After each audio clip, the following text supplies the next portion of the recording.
Nah, kalau dari tim kami ini ada keunikan. Jadi memang tim kami menjadi garing ya, karena kurang sentuhan wanita ya. Ada nih ya. Tapi jangan.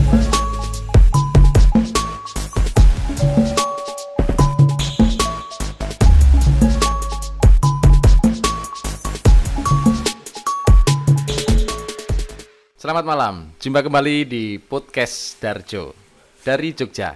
Ini tentang apa, siapa, dan ada apa di sana. Kita akan kupas tuntas tanpa ada yang kita sensor. Darjo, mboten Samudono, Bloko Suto, Blak Kotang, terus terang. Pengertian organisasi secara simpel adalah suatu kelompok orang dalam satu wadah untuk tujuan bersama. Macam organisasi antara lain organisasi politik, bisnis, profesi, sosial, dan lain-lain. Tapi malam ini kita akan berbincang-bincang dengan salah satu organisasi tetapi bergerak dalam pengkaderan. Ini sangat unik karena organisasi ini bertujuan untuk mencetak kader.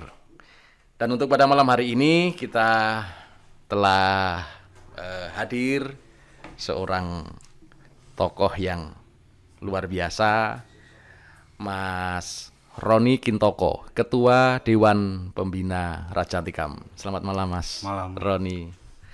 Ya, Mas Roni, kalau mendengar kalimat Raja Tikam, ini pasti imajinasi orang lalu kok ngeri sih namanya Raja Tikam. Tetapi ketika ini lalu dikupas ternyata isinya sangat luar biasa sekali, bicara soal rasa, bicara soal kesejatian, bicara soal inti kemanusiaan, rasa sejatining inti kamanungsan. Ini bisa dijelaskan, Mas Roni? Ya, sebenarnya saya mendirikan organisasi Raja Tikam ini tujuannya itu untuk supaya anak-anak muda itu benar-benar lah punya rasa untuk bangsanya sendiri. Ya. Jadi kalau ada yang bilang kenapa lebih sering munculnya itu ke kebudayaan, tapi sebetulnya bidangnya Raja Tikam itu jelas-jelas politik sebenarnya. Ya. Budaya itu hanya untuk strategi kita untuk mencapai tujuan. Ya. Karena saya tidak mau ya duwe organisasi yang tidak punya cita-cita. Itu cita-cita atau ambisi saya ini, saya konsep piye yo ben beda punya ciri khas yang belum, bahasa kasarnya itu belum ada duanya lah di Indonesia. Artinya bicara soal politik yang berbudaya gitu. Iya. Ya, Mas Ki. Bukan budaya politik ya? Bukan. Ya. Nah itu saya konsep Raja Tikam itu sejak tahun 99 itu. Nah baru terwujud itu tahun 2006. Jadi terus saya konsep poin pokoknya bangsa Indonesia berdiri itu saka opo? Ya. Dari mana? Ya kekuatannya bangsa itu dari mana? Muncullah wanita. Karena setiap sejarah yang saya baca pasti ada tokoh wanitanya di situ. Itu berarti ini kalau saya punya organisasi yang dalamnya wanita, ini mesti asik. Sudah beda, punya ciri khas dan akan bisa panjang. Ya. Karena wanita itu suatu saat akan menjadi ibu. Nah, ibu inilah yang meninggalkan jejak langkah kakinya untuk anaknya, untuk diikuti anaknya agar anaknya tidak tersesat. Ya. Nah, konsep saya yang mencintai bangsa dan negara ini saya tuangkan di organisasi ini. Piye carane? Saya punya organisasi yang luas, yang suatu saat jika ada event yang acara demokrasi itu bisa mendukung.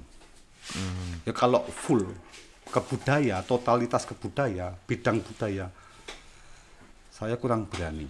Ya. Karena Dan mungkin kalau total ke budaya sudah ada Iya. divisinya sendiri gitu ya Mas. Iya. Makanya saya konsep aku kudu di organisasi dalamnya wanita, bidang politik tapi strateginya budaya. Nah, Ya, dengan budaya itulah tercapainya politik yang benar, yang Indonesia banget. ya, ya. Itu makanya namanya ya harus nyerempet Jawa banget gitu loh. Iya, iya. Raja Tikam, rasa sejatining Indika Manungsan, logonya juga burung Raja Wali. Ya. Itu saya konsep harus Jawa banget. Walaupun harus bisa menasional. Itu. Ya.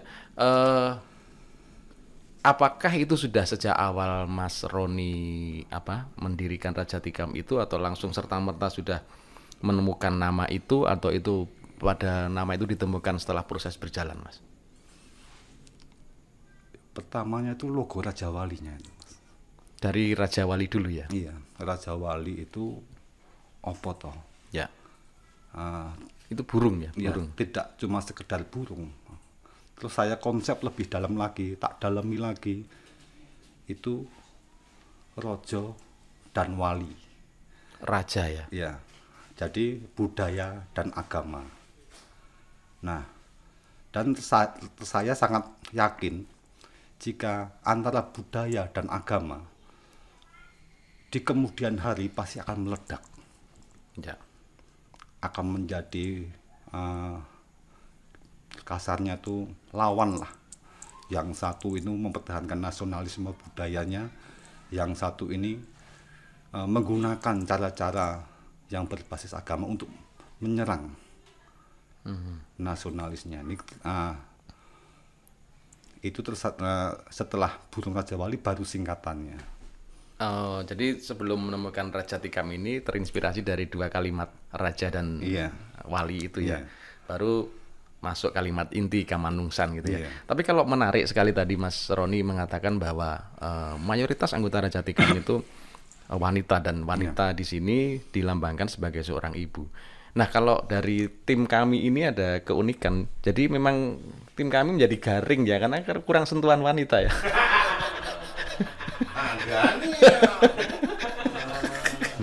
Tapi jangan salah ya, jangan salah, wanita-wanita cewek-cewek di Raja Tikam ini serem-serem ya. Nanti kalau satu ketika kita bertemu, kita podcast dengan teman-teman dari Raja Tikam, nanti akan kita saksikan sendiri. Mas Roni, Raja Tikam ini kan bukan organisasi massa atau organisasi politik, tapi lebih ke organisasi kader. Artinya bagaimana membentuk membentuk karakter-karakter dari teman-teman di Raja Tikam. Nah, metode apakah yang dilakukan untuk membentuk karakter menjadi tangguh, Mas? Yang pertama itu saya juga ada inspirasi film, Mas. Ya. Charlie Angel. Oh ya, ya, ya. Itu kan lakonnya wedok Ya. yang didalangi oleh cowok. Ya. Nah, itu juga masuk ke otak saya. Kok iso koyo ngene piye ya? Ya kok bisa kayak gini, terus gimana? Saya harus menemukan awalnya cukup 2 orang untuk mencari wanita di kemudian hari. Maka waktu itu ada tsunami Aceh ya waktu itu. Ya. Nah, waktu itu ada tsunami Aceh 2005 bulan Desember. Saya bawa tim waktu itu cuma 7 orang ke Aceh. Nah, dari sanalah saya terus mengenal 1-2 orang wanita. Nah, karena dari situlah baca kasarnya tak doktrin lah. Ya. Piye nak kita bikin organisasi yang untuk kemanusiaan itu piye ya. Nah, terus mereka ya yuk ikut aja. Terus saya awalnya terus lupa nganggu ilmu apa gitu kok bisa ikut tuh. Nganggu pelet Semar apa mesem gitu. Nah, Oh, jadi awalnya Malah justru ketika ada musibah tsunami Aceh itu Mas Iya. Roni menemukan sosok wanita Iya. yang Karena wanitanya itu juga kena musibah. Nah, waktu itu masih usia berapa? 15 atau 16 tuh. dan sampai sekarang masih bergabung di Raja Tikam. Masih ketua Dewan Pertimbangan dan Kepala Departemen Intelijen. Boleh disebutkan namanya Mas Roni? Dian sama Monica. Oh iya, kenal saya di sosmed. Itu. Ya, artinya untuk menuangkan ilmu pengkaderan ini, Mas Roni menggunakan dua sosok, Mbak Iya. Monica sama Mbak Sabila ini ya. Iya. Dan itu sekarang menjadi jaringan yang sangat besar sekali. Sampai mana Mas jaringan Raja Tikam ini, Mas? Kalau sekarang udah 34 provinsi. Sudah 34 provinsi. Iya, masuk ke DIY ini tahun 2011. Kalau dibilang awalnya di mana dibentuk, saya malah bilang di Aceh. Ya. Karena di sana konsep bisa saya tuangkan, terus menjadi pemikiran yang akhirnya bisa menyebar ke 34 provinsi tahun 2015 sampai sekarang. Itu 34. Tapi Jogja itu malah paling akhir ya, 2011-2012 itu malah akhir.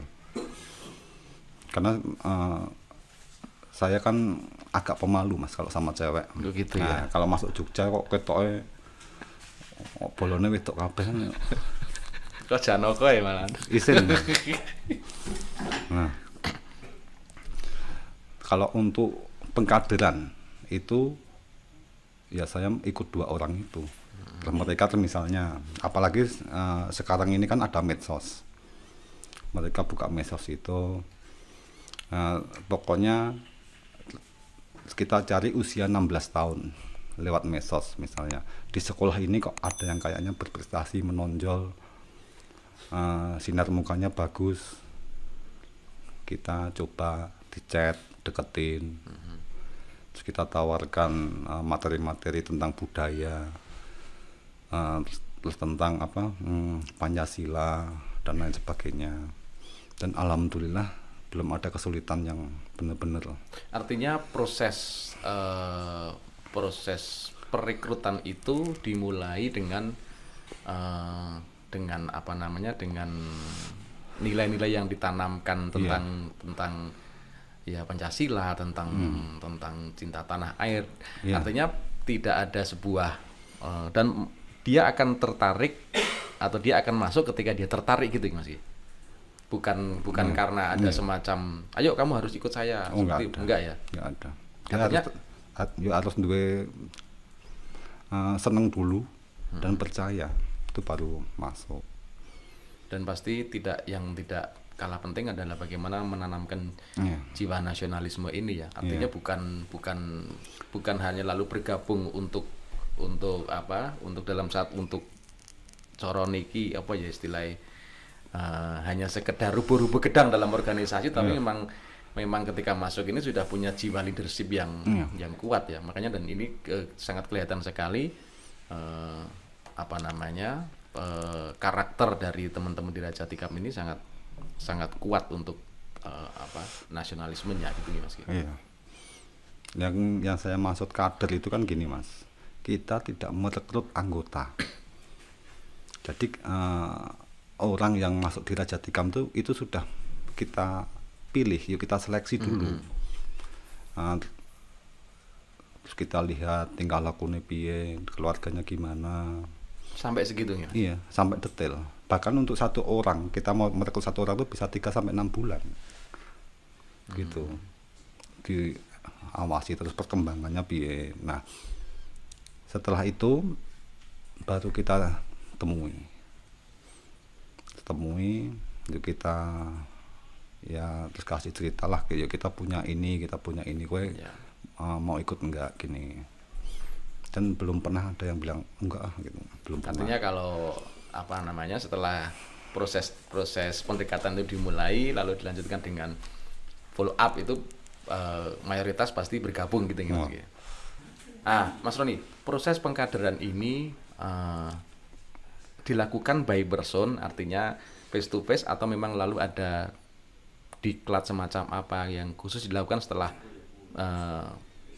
bergabung, lalu ada semacam pelatihan khusus ini enggak, Mas? Ada pelatihan khusus setiap setahun sekali.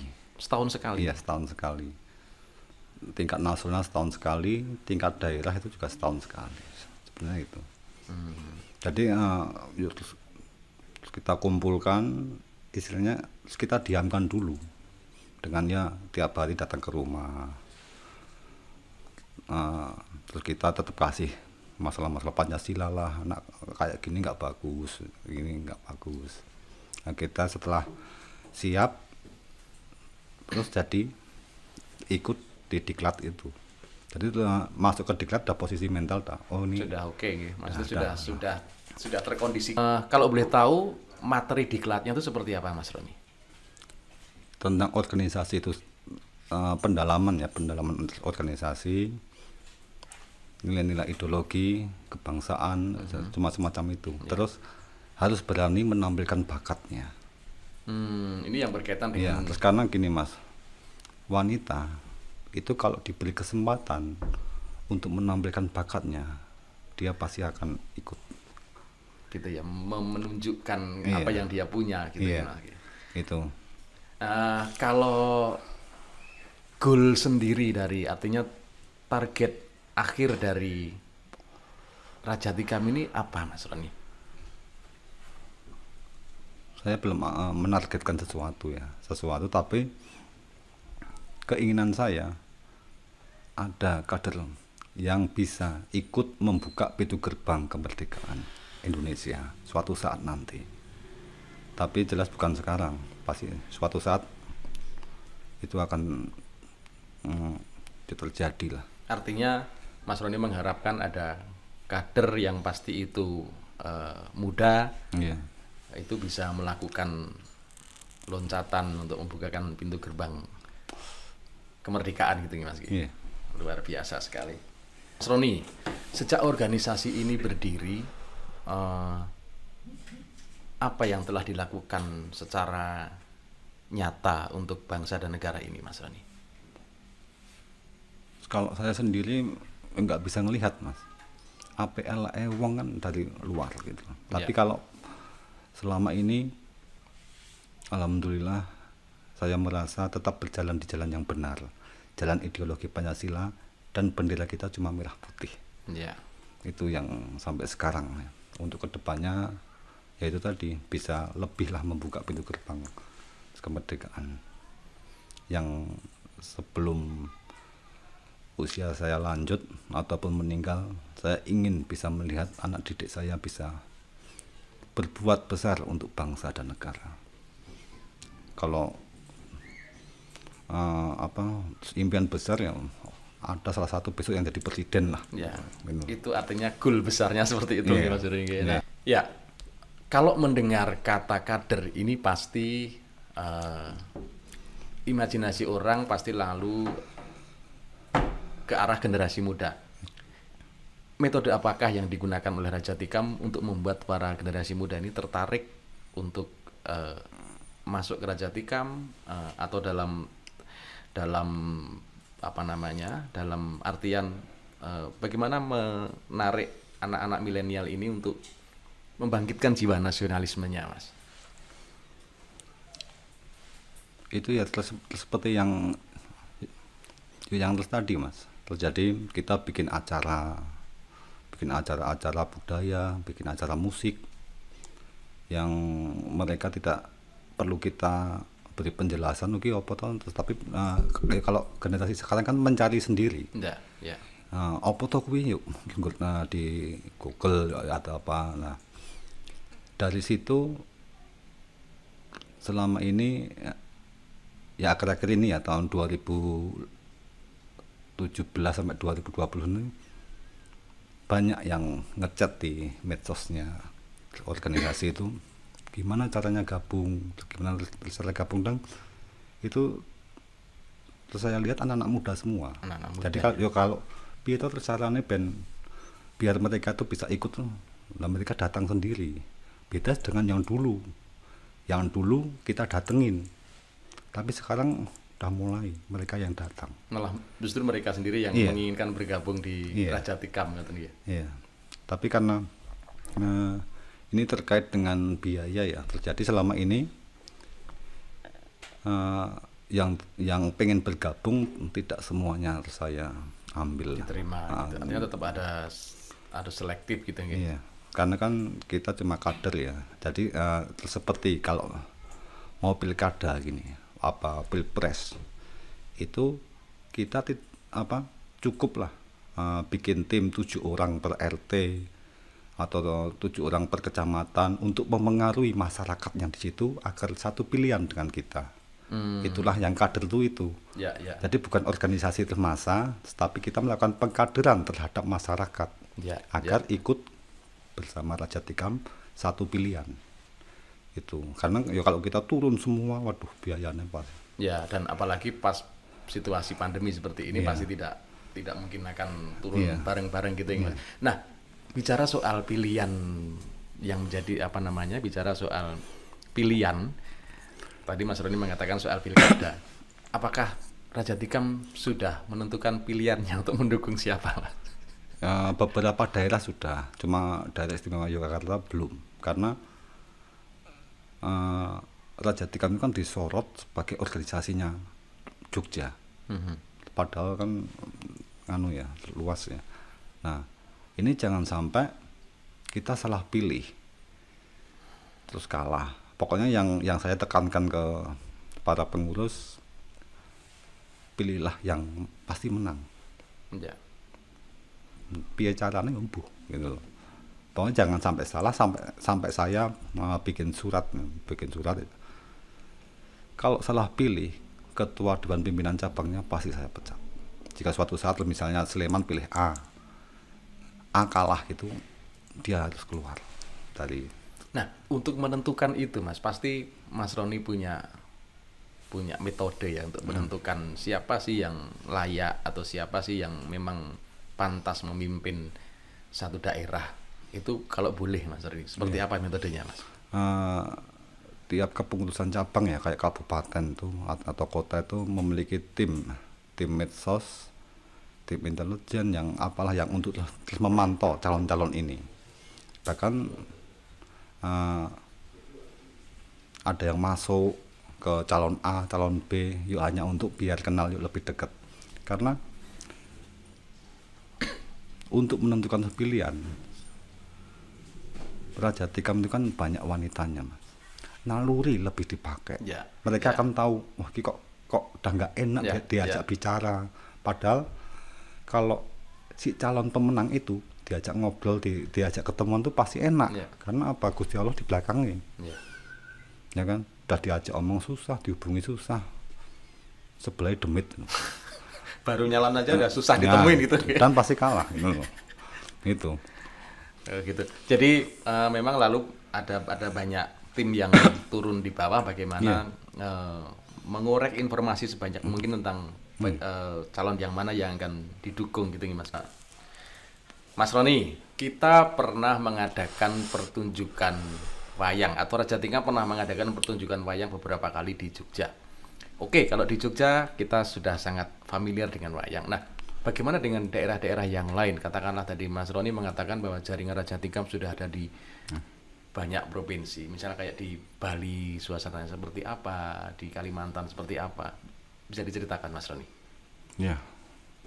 Kalau di luar DIY itu kan saya serahkan kepada kepengurusan provinsi ya. Jadi saya kan tidak turun langsung terus memantau dan tidak selalu hadir di acara-acara. Tapi konsep dari Dewan Pimpinan Pusat itu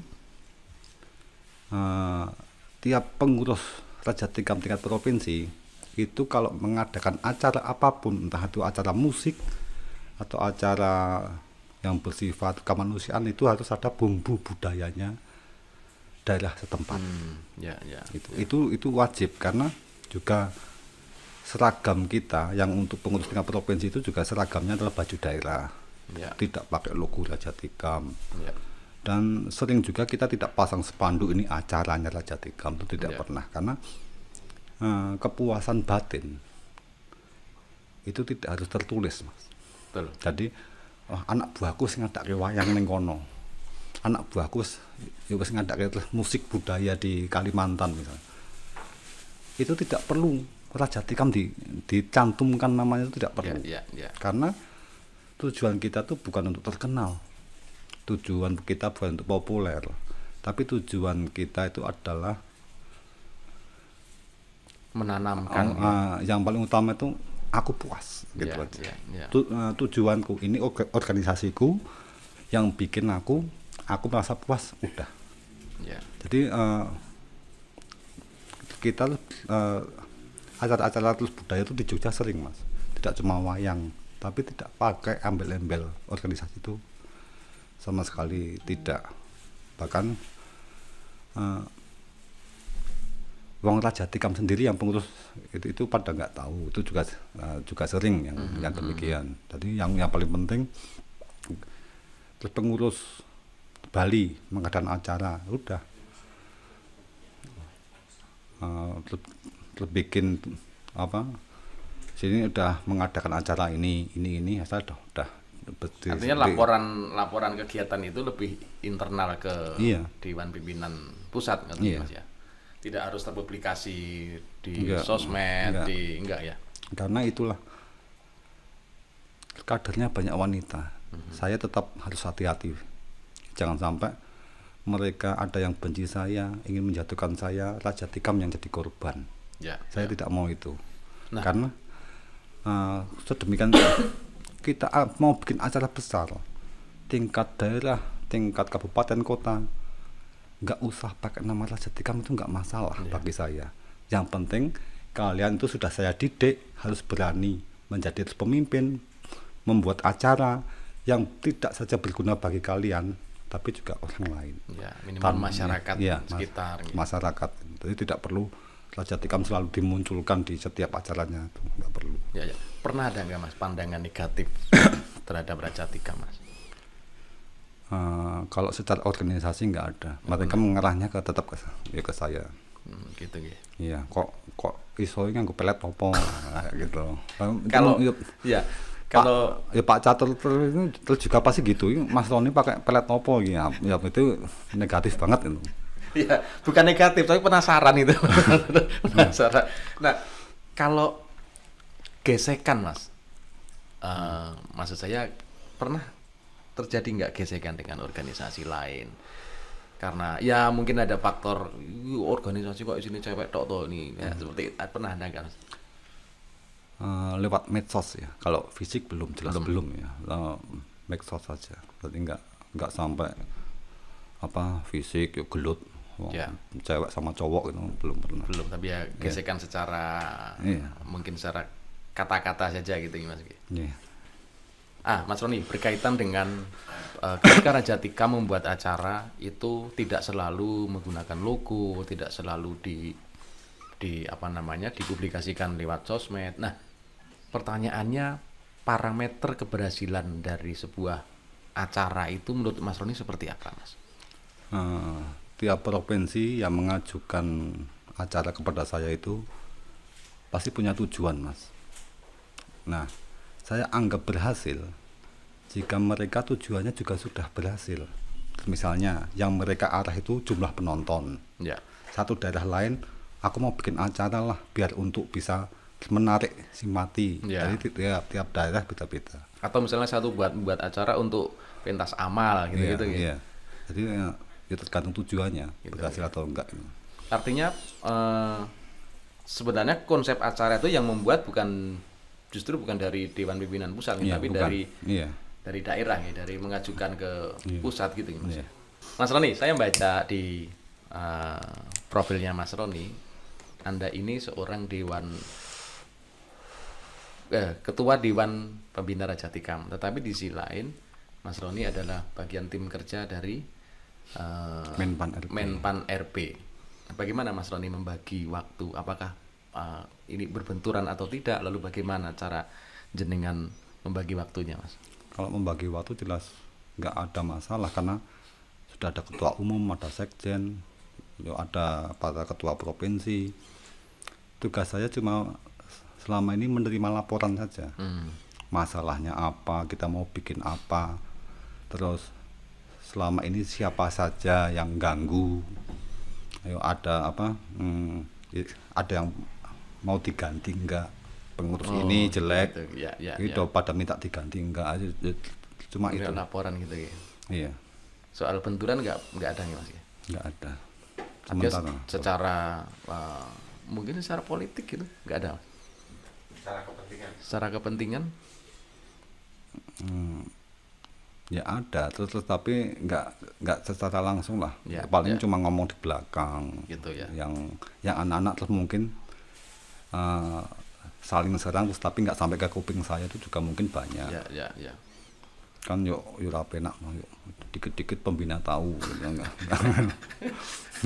Itu pembinanya kepo gitu Ya kepo. Nah, acara terdekat apa Mas Ray yang akan, atau agenda terdekat, yang akan dilakukan oleh Raja Tikam Mas? Rapat kerja daerah Raja Tikam Daerah Istimewa Yogyakarta, juga Bali, Kalimantan Tengah, DKI Jakarta, itu ada pergantian pengurus tahun ini. Tahun ini? Iya, tahun ini, dan waktunya itu Oktober, November, Desember. Itu, nah ini juga sudah dibicarakan bersama pengurus, harus gimana tempatnya, kendalanya apa, dan siapa tamu undangan itu juga sudah mulai kita siapkan, karena pengurus yang baru ini juga sudah harus persiapan 2024. Ya, kan biar kita maksimal lah persiapannya jauh, karena 2024 kan sudah pilpres. Ya, sudah pilpres lagi ya. Sudah pilpres. Berarti kurang berapa tahun ya? 4 tahun. 4 tahun. Tapi kita udah harus mulai bener-bener lah. Yuk istilahnya tiap pengurus daerah, misalnya dari Istimewa Yogyakarta itu harus melengkapi kepengurusan tingkat kecamatan, tingkat kota kabupaten, tingkat kecamatan, tingkat kelurahan, sampai harus ada 1 orang di RT. 1 orang di RT. Iya, 1 orang di RT itu harus, karena permasalahan kan munculnya dari yang paling bawah, Ya, Mas. ya. Jadi 1 orang di tingkat RT ini harus bisa mempengaruhi RT-nya agar satu pilihan dengan Raja Tikam. Jadi kekuatan kita itu justru yang paling bawah. Dari 1 orang yang di tingkat RT ini Iya, ya. itu kita harus benar-benar misalnya 4 tahun lagi lah, terus kita cari yang usia 16 tahun atau yang 17, biar besok sudah mulai matang. Ya, dan sudah punya hak pilih gitu ya Mas ya. Dan yang 1 orang ini biasanya malah orang-orang yang secara perform ya maaf biasa gitu loh, nggak terlalu mencolok Ya, atau apa, ya. tapi dia punya kredibilitas untuk mempengaruhi orang. Gitu. Nah, terus makanya mau milih apa calon siapa itu tergantung yang tingkat RT-nya ini udah mulai. Misalnya di Jogja, kota Jogja ini ada berapa RT, ini yang pengurus RT ini akan terus. Dan itu sudah dimulai prosesnya, tidak instan tapi jangka panjang. Jangka Mas, panjang, karena istilahnya timbu dulu, Mas. Ya. Usia 16 tahun dah kita harus cari di tiap RT, 4 tahun kemudian kita dah siap untuk bertempur. Itu. Jadi Raja Tikam itu saya konsep seperti gunung. Yang paling kuat itu yang paling bawah. Ya. Gitu. Kalau Dewan Pembina posisinya di paling bawah saya terus tingkat RT, kecamatan, terus kelurahan, kecamatan, kota, kabupaten, baru pusat. Jadi gunung itu kalau meletus cuma pucuknya saja, sini tetap tertanam kuat. Terus makanya kepengurusan tingkat pusat itu tidak sekuat bawahan-bawahannya. Ya. Karena pusat itu kan pakai seragam, jas merah, dan yang paling penting itu ya pinter, cantik. Ya. Tapi kalau yang tingkat-tingkat di bawahnya pinter, tidak harus cantik, Ya. licik. Mas Roni, tapi ini apakah tidak khawatir Mas Roni bicara, karena ini strategi perangnya sudah seperti membicarakan strategi perang Mas Roni. Enggak, terus karena misalnya tidak mungkin lawan bisa menemukan satu orang itu yang di tingkat paling bawah itu Lawan tidak mungkin menemukan iya, satu orang yang di tingkat RT itu iya, ya. tidak akan bisa anak itu apa terus, tapi yang jelas benar-benar kamu harus punya perilaku kayak gini lah, pura-pura tidak kenal sama yang organisasi apa tuh iki. Nah itu terus kita ada benar-benar doktrin lah. Justru malah dia tidak boleh dikenal bahwa dia anggota Raja Tikam gitu kan. Iya. Seperti kerja intelijen ya Mas ya. Ya semacam itu terus, tapi bukan intelijen apa yang mencari info itu kan. Cuma gerakannya terus kita cuma jangan sampai ada yang tahu karena kita cewek, terus kita tuh wanita. Terus kalau kita sampai ketahuan ini rawan. Tadi Mas Roni mengatakan bahwa di tahun ini akan ada rolling kepengurusan atau penggantian pengurus. Secara sistem apakah itu sudah dipersiapkan atau bisa situasional Mas Roni penggantinya Mas? Kepengurusan tingkat provinsi itu dipilih karena dia sudah pernah menjabat sebagai ketua tingkat kota dan kabupaten. Oh gitu. Iya. Itu tuh beda dengan pusat. Kalau pusat karena yang saya butuhkan cuma penampilan. Itu kamu tak jawel kowe terus dadi yo iki yo. Itu langsung rekomendasi dari Mas Roni bisa ya? Ya, itu. Karena gini Mas. Pemimpin kan harus punya syarat. Betul. Harus punya ambisi. Punya musuh dan punya teman. Ya, ambisi itu sudah saya jabatkan di organisasi.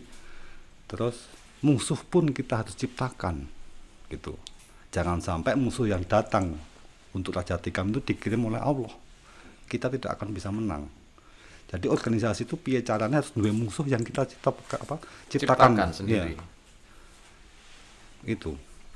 Salah satunya buatlah ada lubang di organisasi itu yang bisa istilahnya dirusak oleh musuh. Kalau musuh hanya bisa ngerusak pusat. Pengurus provinsi, kota, kabupaten sampai RT nggak akan bisa. Ya itu seperti gunung, gitu. Karena kalau saya bikin pusat kuat harus dari bawah dulu gini-gini. Kalau meletus malah pecah kabeh. Jadi harus dibikin ada tingkat yang lemah. Jujur saja kalau mau menghasilkan Raja Tikam pusatnya lewat itu. Kalau lewat dari RT orang itu nggak bisa ya. Nggak bisa. Sudah didoktrin bener ya, karena bangunannya lebih besar di bawah ya Mas ya. Iya. Makanya waktu itu kan almarhum bapak saya kan bilang kamu akan sukses jika sudah punya musuh. Organisasimu kudu duwe musuh. Yang kamu buat sendiri agar bisa kamu kalahkan. Betul. Tarjan di musuh dong. Belum Pak. Saya orang sukses berarti. Karena gini, kalau tidak mengikuti dari awal, dari usia 16 atau 15 tahun, tiba-tiba ikut terus tak jadikan pengurus, dia maksimal kuat 6 bulan jadi musuhku. Ini berhasil di situ ya. Karena yang selama ini saya munculkan ya memang pengurus pusat.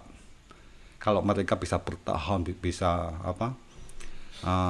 tidak ikut musuh karena iming-iming atau apa, saya pasti akan lebih mengikat dia dan benar-benar tak didik lagi untuk benar-benar menjadi Raja Tikam yang benar gitu. Ya, luar biasa sekali strategi. Ini seperti strategi strategi perang, tetapi apa ya? Ya sebenarnya kita dapat ilmu banyak sekali malam hari ini ya. Kita dapat ilmu banyak sekali dan ya yang selalu saya khawatirkan adalah ketika ini Mas Roni membuka apa namanya beberapa tips-tipsnya ini justru kok seperti apa ya? Tidak khawatirkah kalau ini nanti diketahui oleh kubu lawan? Oh tidak. Tapi betul nama ya Mas? Tidak. Artinya memang lalu kalau saya dengar beberapa apa namanya, Mas Roni sempat cerita ada konflik antara pusat dengan, ya bukan konflik sih, ada semacam gesekan. Itu memang sengaja diciptakan atau seperti apa, Mas? Itu kalau saya yang ciptakan jahat no. Itu cuma gini, kalau yang pengurus bawah ya tingkat provinsi itu kan mereka mendapati kepahitan di Raja Tikam. Ya. Ya, mereka tiap ketua itu tidak boleh mainan terlalu apa di medsos itu, over itu tidak boleh. Punya TikTok juga saya larang. Ya. Nah, mereka tuh delok ya, kok pengurus pusat kok kita berperang kok mereka enak-enak. Ya, harus pasti kan ya apa yang namanya cewek ya maksudnya. Kok kayak gitu. Sensitif gitu ya. Suatu saat pusat mengadakan acara wayang kulit, wayang hip hop, nggak mau datang. Itu saya coba, oh ini apik, berhasil aku. Berarti konflik itu diciptakan juga sama Mas Roni? Iya.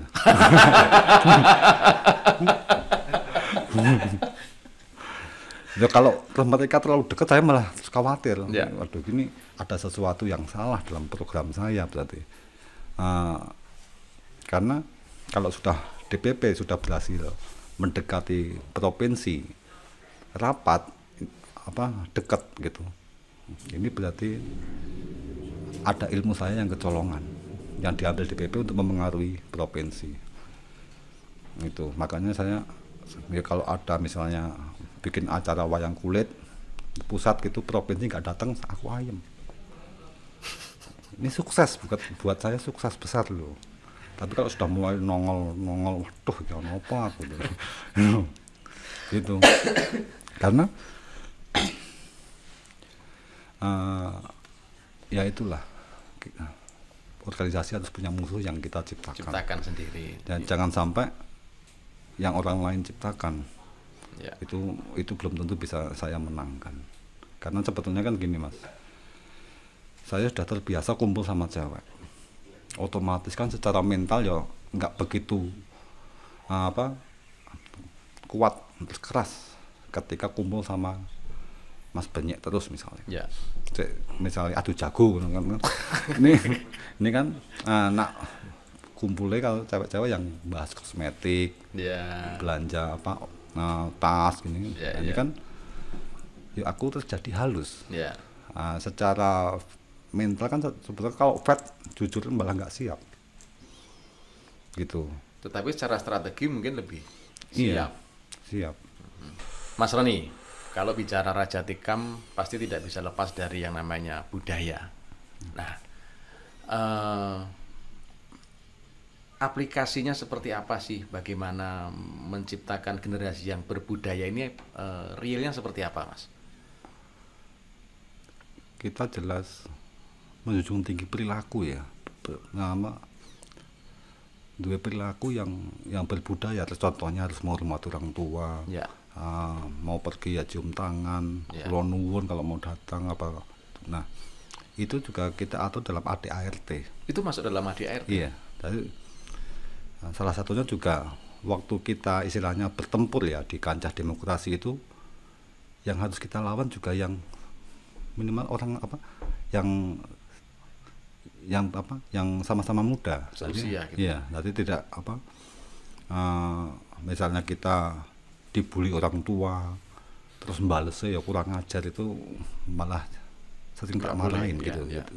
Tapi karena Raja Tikam itu kan budaya Mas, jadi perilaku harus berbudaya. Karo wong tua kudu hormat, kudu sungkem.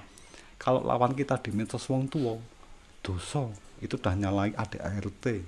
Karena ADART ya. Nah, Raja Tikam itu boleh melawan itu jika seusia. Karena biar tidak disalahkan di generasi yang akan datang, lah kowe musuh wong tua-tua kok menang ora bangga, kalah isin.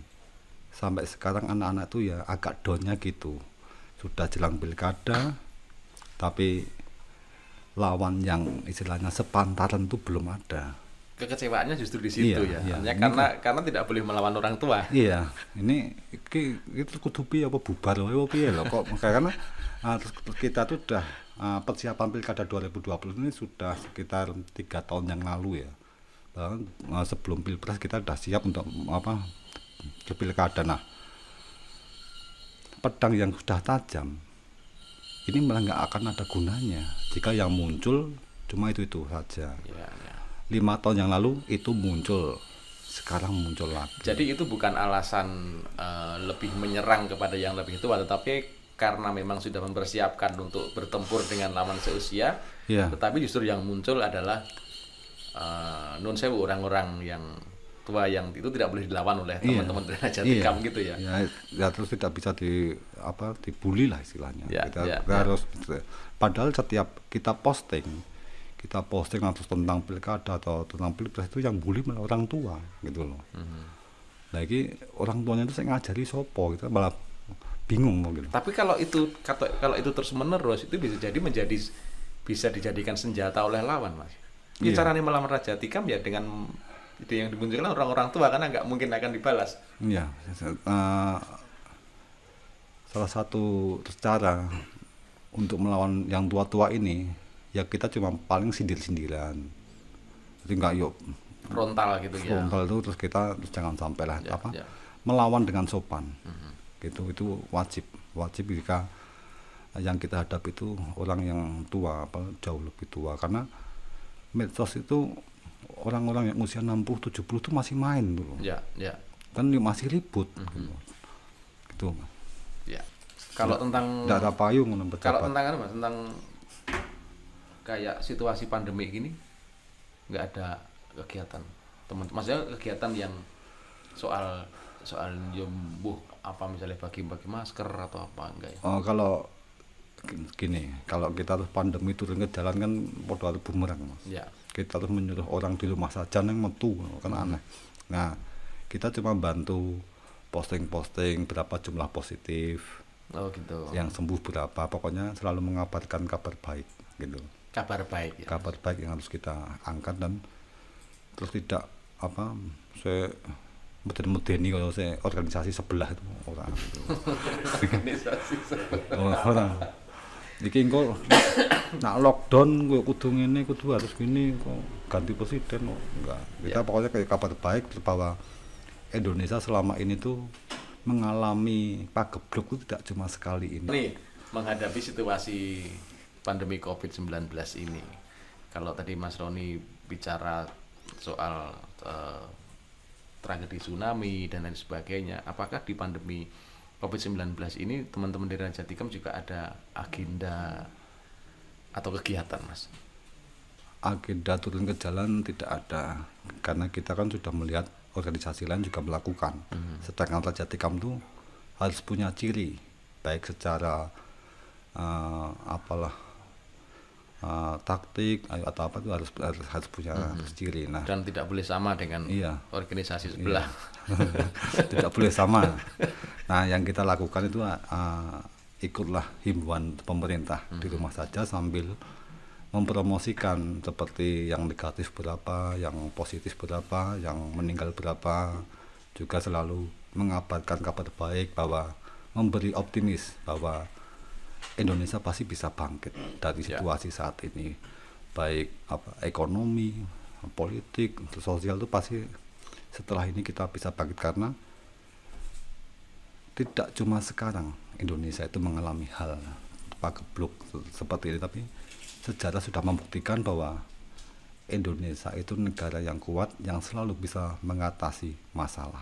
Ya, istilahnya seperti digembleng, hancur lebur, tapi bisa bangkit kembali gitu ya, Mas. Digembleng lebur, bangkit kembali. Ya, Mas Roni, kayaknya perbincangan kita nggak terasa sudah cukup lumayan lama, tapi rasanya masih ada banyak pertanyaan, walaupun saya bingung menanyakan apa. Mungkin untuk closing statement dari Mas Roni tentang harapan Mas Roni ke depan seperti apa? Harapan untuk Raja Tikam ya, itu tadi suatu saat harus bisa melahirkan. Ya, harus punya kader yang bisa ikut membuka pintu gerbang kemerdekaan Republik Indonesia, karena kan ini kebetulan bertepatan dengan 17 Agustus. Selama ini kan baru sampai ke pintu gerbangnya, belum bisa membuka. Baru sampai ke pintu gerbang. Iya. Belum bisa membuka pintu gerbang kemerdekaan yang sesungguhnya. harapan saya suatu saat saya masih hidup atau sudah tiada, ada kader yang bisa Membuka. membuka Ya. Rajatika pintu gerbang kemerdekaan Republik Indonesia.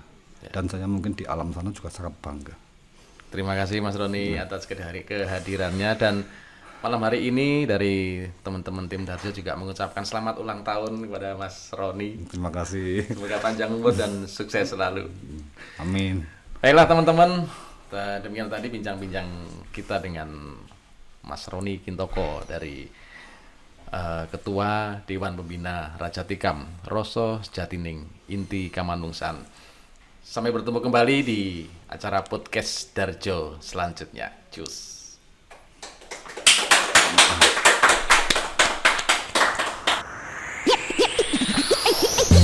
Sikro kang kala tumingal rang campuk samya ngadali